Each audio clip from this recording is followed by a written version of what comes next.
السلام عليكم هديات كعصبتها channel كان ديارام العبد فضلا سبسكرايب صار لا صعب برنامجyada wikiiba hal mar hooyo iyo dhalaan cunida afakaadhadu waxay horseedi kartaa faa'iidooyin badan oo caafimaad waxay hoos u dhigi kartaa heerka kolestaroolka faa'iidooyinka ugu weyn ee joogtaynta cunida afakaadhada waxaa ka mid ah hagaajinta dheefshiidka waxay hoos u dhigtaa khatarta niyad jabka iyo ka hortagga kansarka afakaadhadu waa miro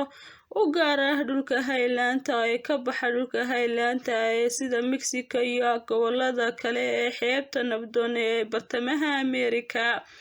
afakaadhadu waxay ka kooban yihiin in ka badan 20 faytamiin iyo macdano afakaadhadu sidoo kale waxay ku jirtaa khudradda cagaaran waxaana laga helaa meelo badan si ay siiyaan ka hortagga antioxidant oo macnaheedu tahay inay ka hortagto antioxidant dhaawacyada soo gaadha unugyada jirka si lagaga caawiyo yareynta waxyeelada ay keento nalka ama leydhku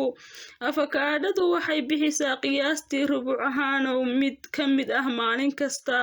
oo lagugula talinayo inaad qaadato qaadashada afakaadhada ama faytamiinada ka samaysan afakaadhada cunida dufanka caafimaadka qaba ee laga helo afakaadhadu waxay ilaaliyaan maqaarkaaga sidoo kale waxay hagaajisaa nuugista faytamiinada macdanta ku milmata dufanka sidoo kale waxay kaa caawin kartaa ka horqaadida habka difaaca jirka afakaadhadu waxay ka buuxa dufan kaliyaad iyo folate iyo antioxidant oo macnaheedu yahay ka hortagga unugyada dhaawacma kuwaas oo dhammaantood ku xiran caafimaadka wadnahaaga iyo xididada wadeega wadnahaaga sidoo kale ma laha kolestarool afakaadhadu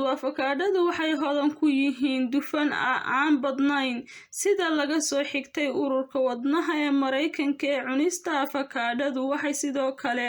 hoos u dhigi kartaa khatarta wadnaha iyo macaanka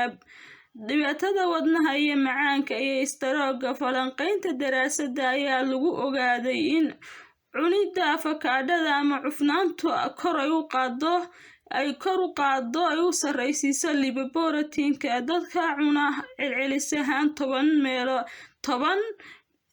meelood oo afakaadhada cunideeda ayaa kor waxa loo qaadaa lipoprotein-kooda waxayna ilaalisaa kolestaroolka jirka ka